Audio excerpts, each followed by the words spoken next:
Today on Locked On Rockies, a necessary move for the Colorado Rockies as they make a change when it comes to pitching coach. It's a busy, big, important offseason, and we can't emphasize it enough. I know we said it a lot, but a move like this just hammers home that point.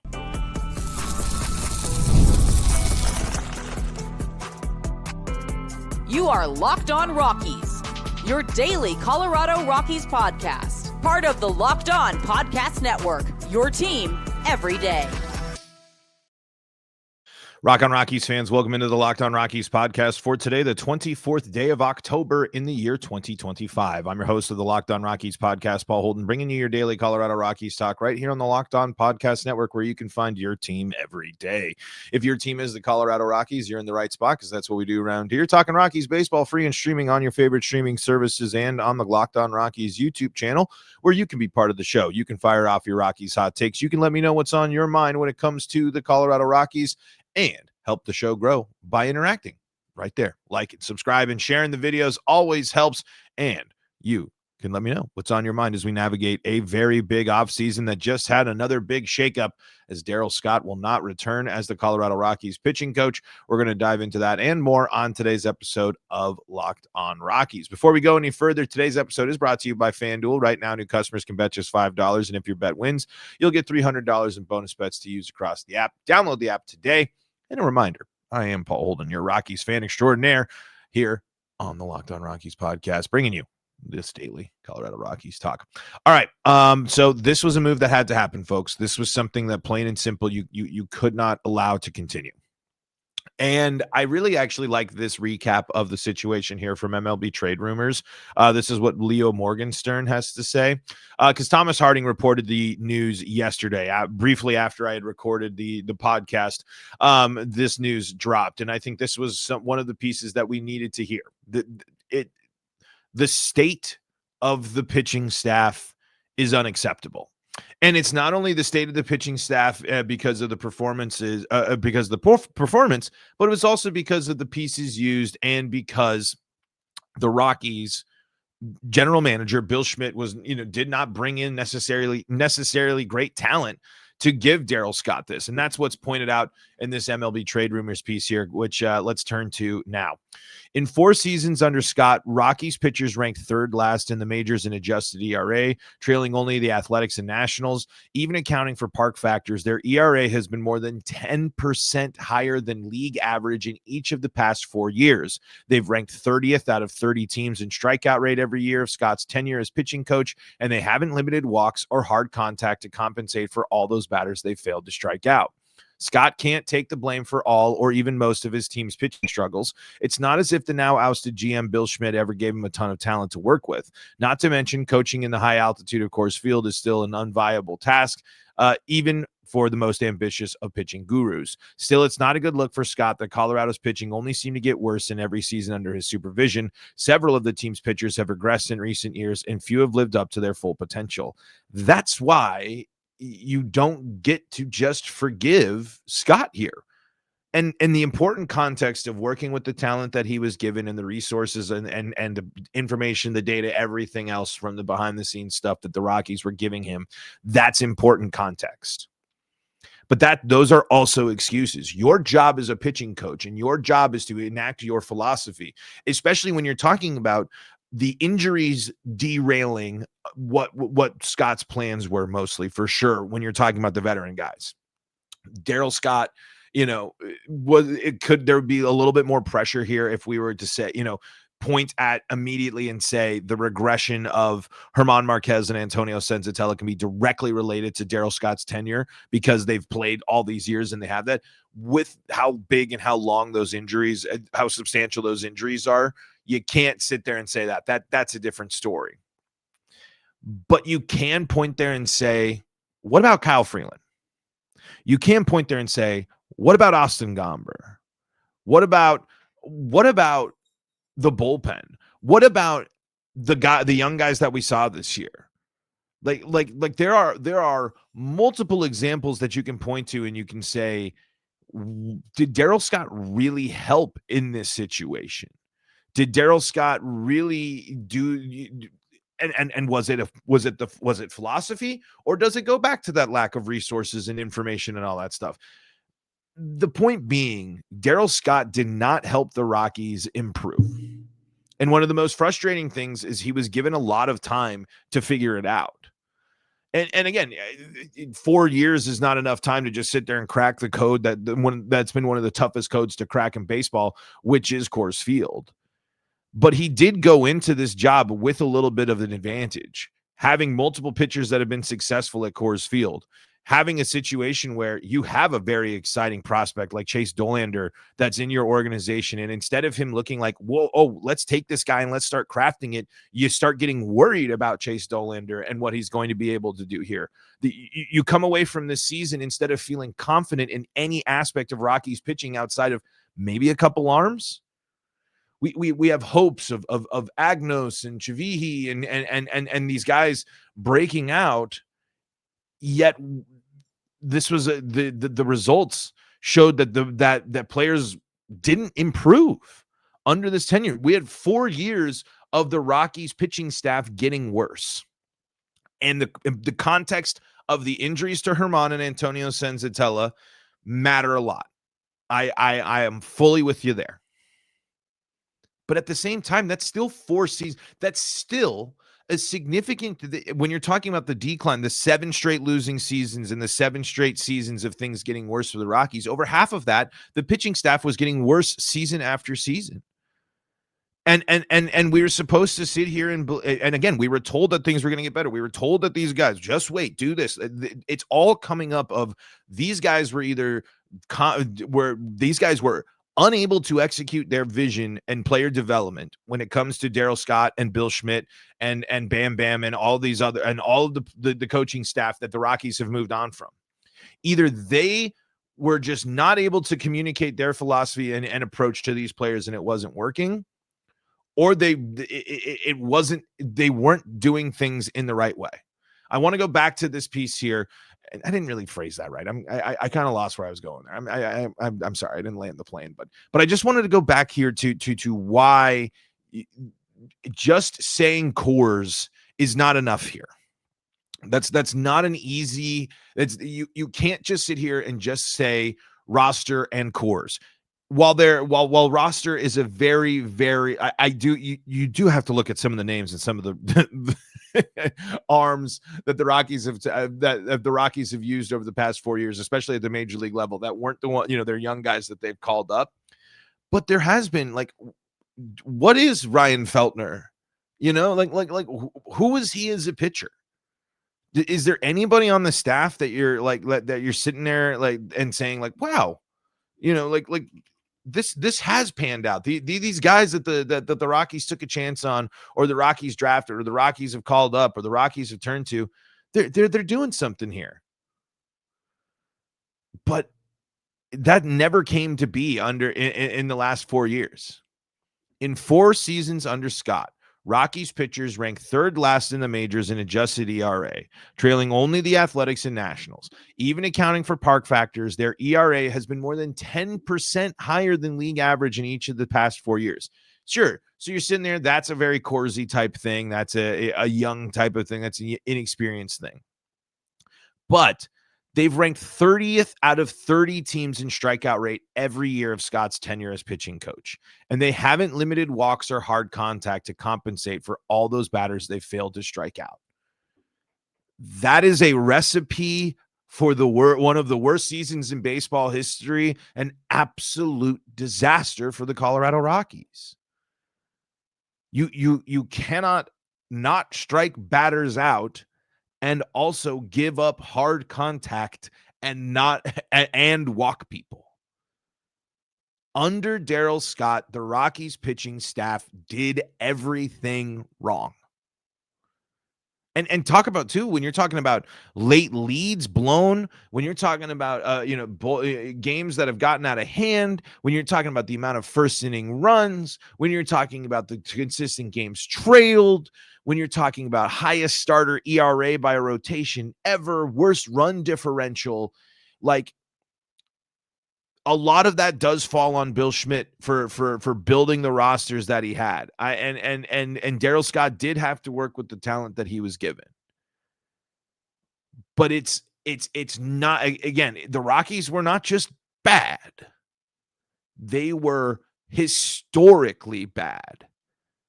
And this falls on everyone involved, and it especially, I think a big part of this, of who's to blame for pitching issues over the last few years, Bud Black does not get to have a free pass here. Bud Black was a pitching-focused pitcher or manager. He was supposed, and he had the beginning stuff. And instead, when he left, it was in tatters, both in health and in performance.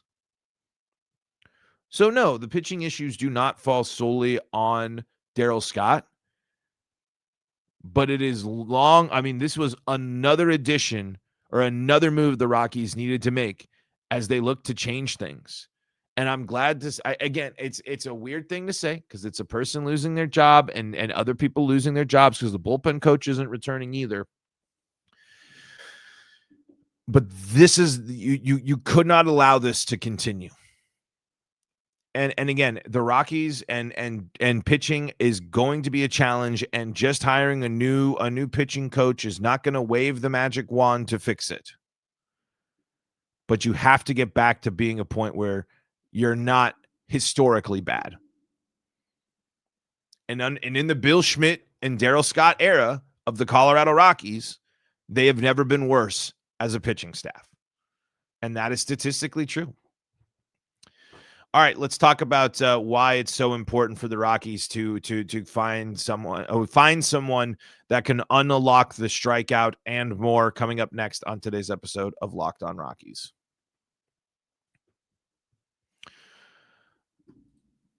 Before we do that, though, got to tell you about the folks that help make this show possible. That includes Rugiet. Let's be real. Making excuses doesn't solve anything. We've all heard them before. It's just stress. I'm tired, or it happens to everyone sometimes. But when it comes to performance, sometimes your body just needs a little extra support, and that's where Rugiet comes in. Rugiet.com offers fast-acting, doctor-prescribed treatments for ED designed to help you stop making excuses and start making moves. Rugiet makes it easy to get started. You just connect with a board-certified doctor, 100% online, no awkward waiting rooms, no in-person appointment. If prescribed, your treatment ships discreetly right to your door. The process is fast, simple, and private, and it's handled by real doctors. Visit rugiet.com/LockedOnMLB to get 15% off your first order. That's rugiet.com/LockedOnMLB. And don't forget to use our code LockedOnMLB to know that we sent you. Rugiet, stop making excuses and start making moves. Locked On Rockies here, back with you all for segment number 2 of today's episode of Locked On Rockies, reacting to the news that Darryl Scott will not return as the Rockies pitching coach here this off season. Be interesting here. I wonder what the reaction, and I wonder what this means too, as now the Rockies, because again, the Rockies already moving on from the hitting coach in this season, now moving on from their pitching coach here. Does that mean a managerial search will actually take place? Do we know? Do we think that this actually increases the odds of the Rockies looking to go into a different direction when it comes to manager, or are they going to try to get some sort of familiarity for the Rockies and go with Schaefer in this situation? So the player, because he was backed up by the players, was talked about highly about from the players here as well, and I would imagine probably not too overly concerned with the not facing as much pressure, I should say, as the other two coaches were, right? Or as the other two aspects we talked about there, hitting coach and pitching coach there.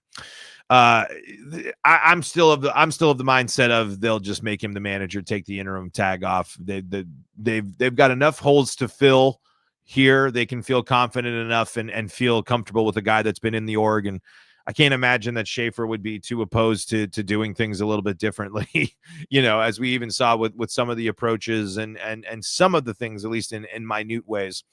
So I think Schaefer is going to be sticking around. But I wonder what you'll only get the public side of it, but private, I do wonder what he thinks about here.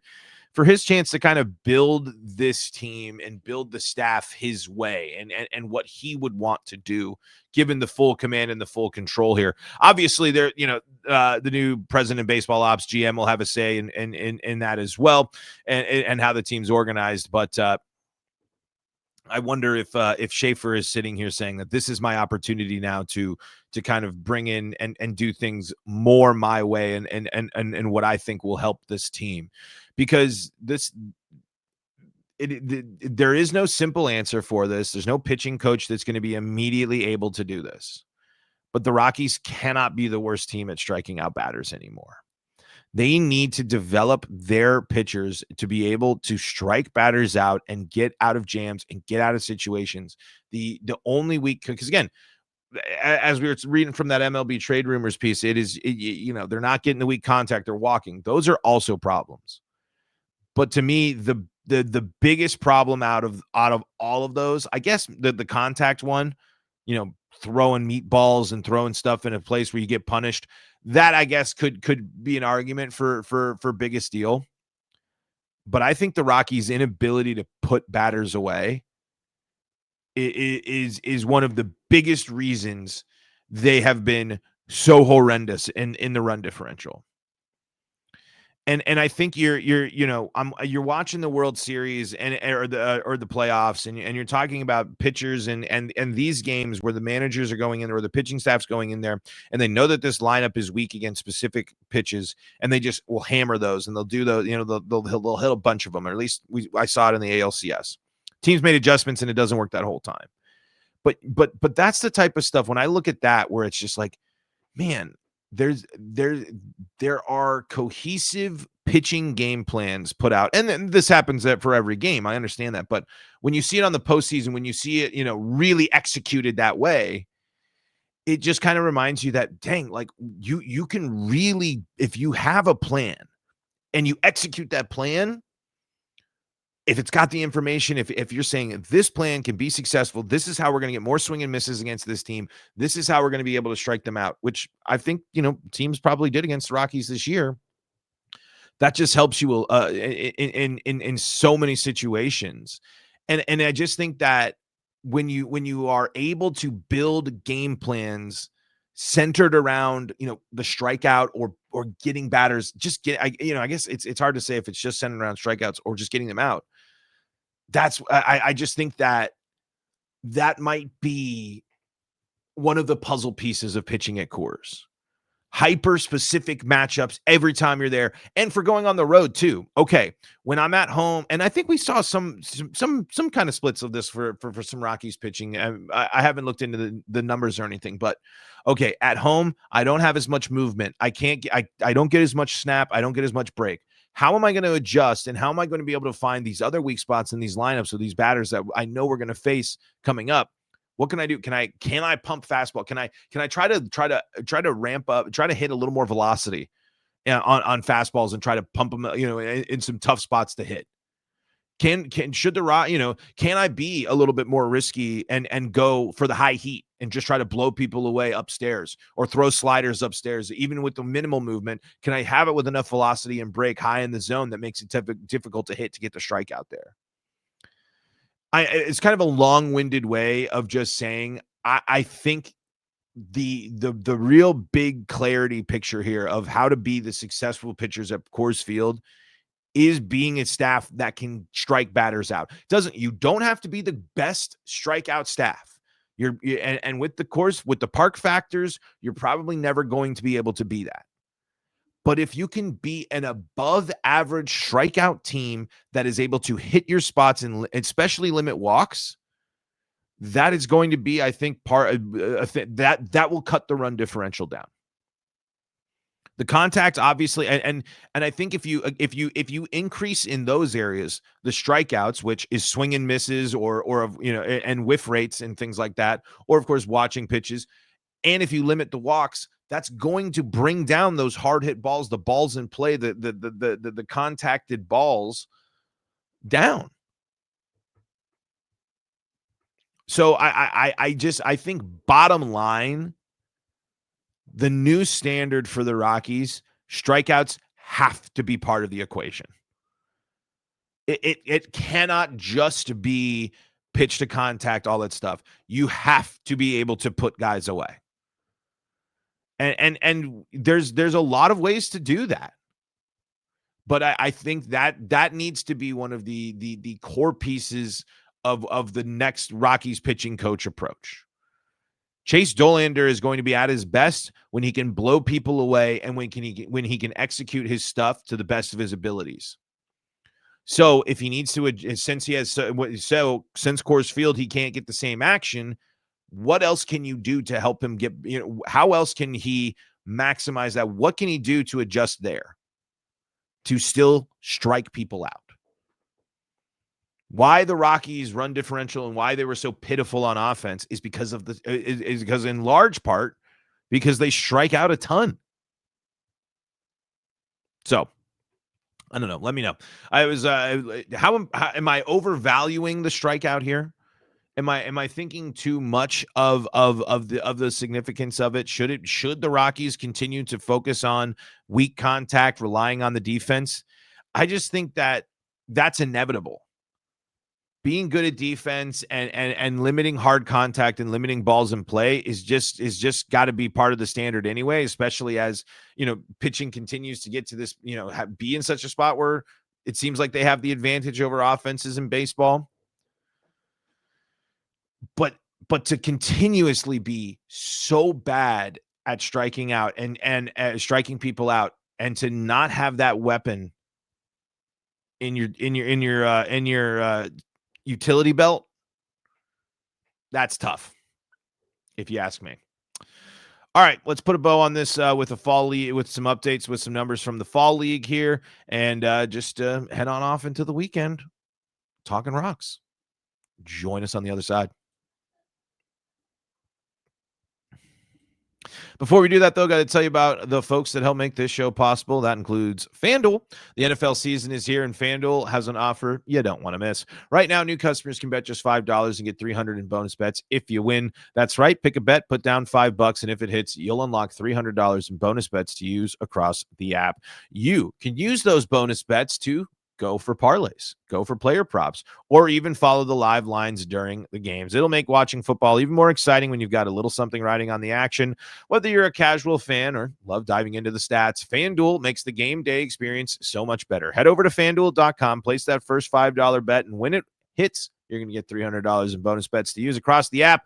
So what are you waiting for? Visit FanDuel.com to download the FanDuel app today and get started. Locked on Rockies here, coming to a close on this Friday episode of the pod.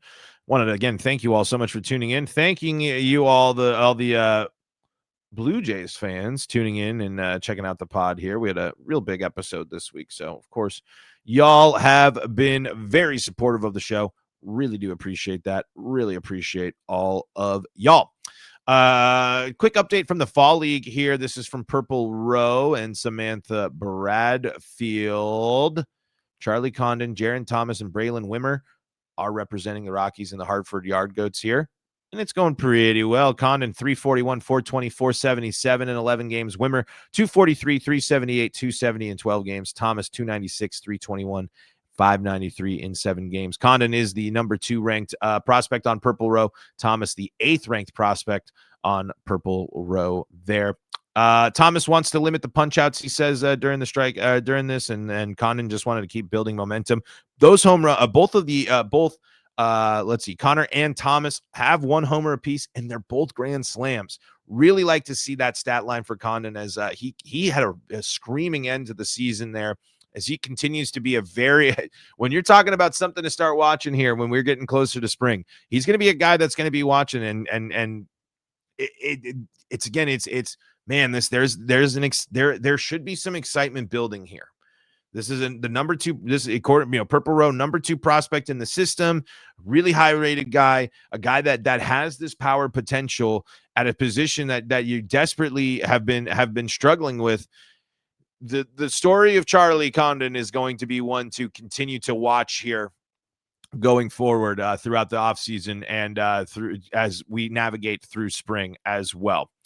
But let's see. Here we go. I want to see if there was anything else there. But just a couple of quotes from them about playing in the fall league. It's cool because it's a lot of guys that you've played against and a lot of guys that you'll continue to play against for the rest of our careers, Condon said. So for some of that, it's about creating relationships with some of those guys and just learning the ins and outs of each other's games. It's cool to see the competition and who we can be. It's huge, echoed Thomas, and not only from a player's perspective, but also from the coaching side and getting different brains together and hearing different lingo that you haven't heard. This fall season has been good. It's been really fun. The biggest thing that Thomas has taken away from the other coaches is just to continue what I'm doing. I've heard a lot of that this past couple of weeks. I had a pretty good year in 2025, so just continuing to grow and continuing what I'm doing well and limiting those punch outs is going to be huge. You learn so much from all these people from different orgs and the different coaches, so it's all been good.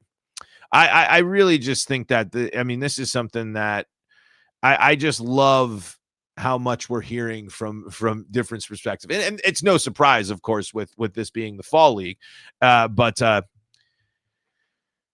new ideas, new philosophies, new approaches, new possibilities, new hopes could be flowing into the organization. I shouldn't say flowing. Penetrate. I don't know. The Rockies organization and the players exposed to new ideas, new philosophies, and hopefully it opens the door to a good thing, but we'll believe it when we see it. But folks, that is going to do it for us today here on the Locked On Rockies podcast. Thank you so much for making us your first listen of the day. We're free and streaming on your favorite streaming services and on the Locked On Rockies YouTube channel where you can be part of the show. You can fire off your Rockies hot takes. You can let me know what's on your mind when it comes to the Colorado Rockies. For your second listen of the day, go check out Locked On MLB and Locked On MLB Game Night. And if you need more Colorado sports coverage, Locked On Broncos, Avalanche, Nuggets, and Buffs, all free and streaming on your favorite streaming services and on YouTube as well. So go check them out there. All righty, folks. Until next time, I'm Paul Holden saying so long from the Locked On Rockies podcast.